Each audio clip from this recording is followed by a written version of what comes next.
오늘부터 13일간의 6.3 지방선거 공식 선거운동이 시작되었습니다. 이번 선거를 통해 대한민국이 내란 세력, 윤 어게인 세력과 확실하게 선을 긋고 미래를 향해 나가게 되기를 기대합니다. 대한민국은 정상화를 넘어서 대도약의 시대로 나아가고 있습니다. 유능한 이재명 정부와 함께 발맞추어갈 일 잘하는 지방정부의 일꾼 선출을 통해서 지역 곳곳, 민생 곳곳, 전국 방방곡곡으로 대도약의 활력이 뻗어나가게 해야 합니다. 지방주도 성장과 국토 균형 발전, 신산업 성장과 경제 대도약, 기회의 보장과 국민 성장, 민생 안정과 공정사회, 국가 정상화와 국민주권 회복이라는 5대 비전을 기치로 민주당은 국민께 드린 약속을 반드시 지키겠다는 말씀드립니다. 앞서 말씀드렸듯이 이번 6.3 지방선거는 단순한 선거가 아닙니다. 내란 세력을 확실히 청산하고 낡은 지방정치를 혁신하라는 국민 여러분, 시민 여러분의 준엄한 명령을 실현하는 선거입니다.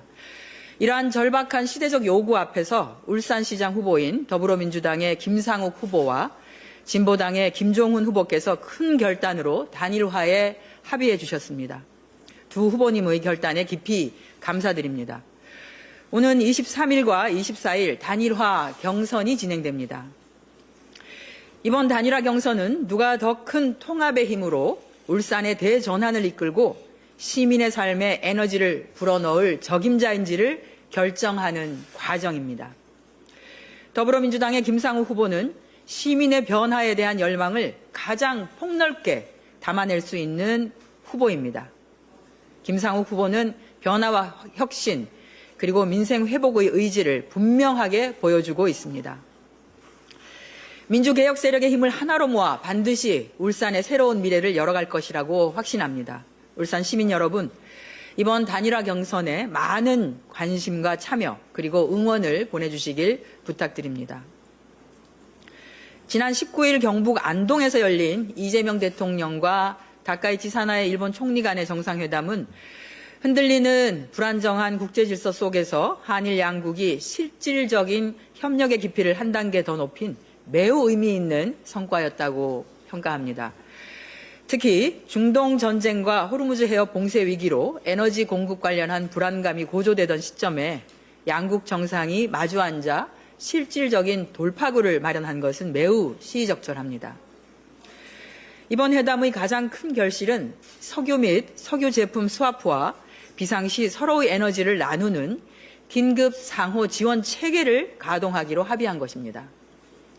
이는 지난 3월 LNG 수급 협력에 이어서 지정학적 리스크로 인한 공급망 마비 우려를 불식시키는 합의로 민생 외교의 진수라고 할 수 있습니다. 한일 간 안보정책협의회가 사상 처음으로 차관급으로 격상된 것은 양국 간 안보협력의 수준이 질적으로 변화했음을 보여줍니다. 그 변화는 동북아 안보 환경에서 한일 나아가 한미일 공조 강화는 우리 안보의 실질적 자산입니다.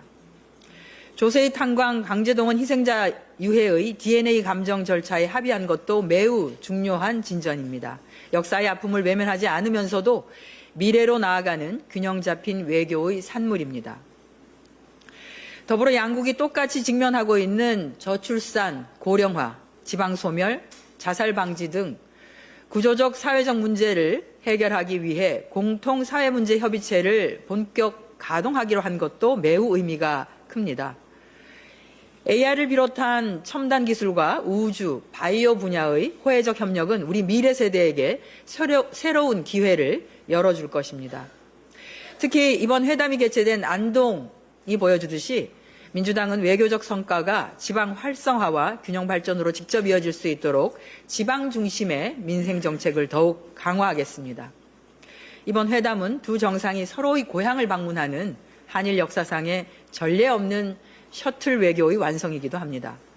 우리 당은 이번 정상회담의 합의가 실질적 성과로 이어질 수 있도록 에너지, 안보, 인적 교류 등 분야별 후속 지원에 만전을 기하겠습니다.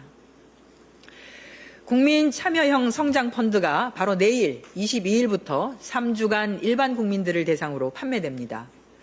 국민 참여형 펀드는 시중의 여유자금이 미래 성장 산업으로 흐를 수 있는 새로운 통로를 제공하고 동시에 그 성장의 과실을 모든 국민이 함께 나눌 수 있도록 기획된 공모형 펀드입니다. AI 반도체, 방산, 로봇 등 향후 대한민국을 이끌어갈 첨단 전략 산업에 집중적으로 투자하고 기업의 성장에 필요한 신규 자금을 원활히 공급해 스케일업 단계에서 직면하는 흔히 말하는 죽음의 계곡 문제를 해소하는 데 크게 기여할 것이라는 기대가 큽니다. 또한 공모자금의 특성을 감안해서 안정성과 수익성을 높이는 장치도 충분하게 마련하였습니다. 투자 금액에 대해서는 최대 40%까지를 소득공제 적용하고 배당 소득에 대해서도 분리과세 혜택을 부여하여 기대 수익률을 높였습니다. 손실이 발생할 경우 정부가 출자한 재정으로 최대 20%까지 손실을 먼저 흡수해서 일반 투자자의 원금 손실 가능성도 크게 낮추었습니다. 한편으로는 펀드 판매액의 20% 이상을 서민 전용으로 우선 배정하여 일부 투자자에게 가입 기회가 집중되는 것을 방지하고 보다 많은 국민 여러분께서 참여할 수 있도록 기회를 보장하였습니다. 국민 참여형 펀드를 통해서 첨단 기업의 스케일업과 국가 경쟁력 강화 그리고 안정적인 투자 환경 제공을 통해서 국민 자산 증식을 함께 이루어가겠다는 말씀 드립니다. 우리 원내대표께서도 말씀하셨습니다만 지난밤 우리 경제에 담비와 같은 소식이 전해졌습니다. 파업 위기 직전에 삼성전자 노사가 극적으로 잠정 합의안을 도출해냈습니다. 파업이라는 극한 대립 대신에 대화와 타협이라는 노사 자체의 대원칙을 지켜내주신 노사 양측의 결단에 깊은 경의를 표합니다. 세 차례에 걸친 중앙노동위원회 사후 조정이 불발되고 파업을 몇 시간 앞둔 긴박한 상황에서 장관이 직접 적극 중재와 또 조정에 나서며 혼신의 노력을 다한 것에 대해 정부에 대해서 박수를 보냅니다. 잠정 합의안에 대해서는 조합원들의 찬반 투표가 남아있지만 어려운 협상의 결과물인 만큼 조합원들로부터 존중되리라고 생각합니다. 삼성전자의 성과에는 많은 이들의 땀과 수고가 새겨져 있습니다. 밤낮 없이 현장을 지킨 노동자들의 땀방울, 그리고 삼성전자와 운명을 함께하는 2만 2천여 개의 1, 2차 협력업체의 노사의 헌신, 나아가 국민적 지지가 뒷받침되었기에 가능했던 어찌 보면 대한민국 모두의 성과이고 결실입니다. 역지사지하면서 서로가 상생의 손을 잡을 때 우리 경제의 지속 가능한 미래도 열릴 수 있을 것입니다. 더불어민주당은 이번 합의가 삼성전자를 넘어서 산업계 전반에 상생의 에너지를 전파하는 계기가 되도록 정책적 뒷받침을 아끼지 않겠습니다.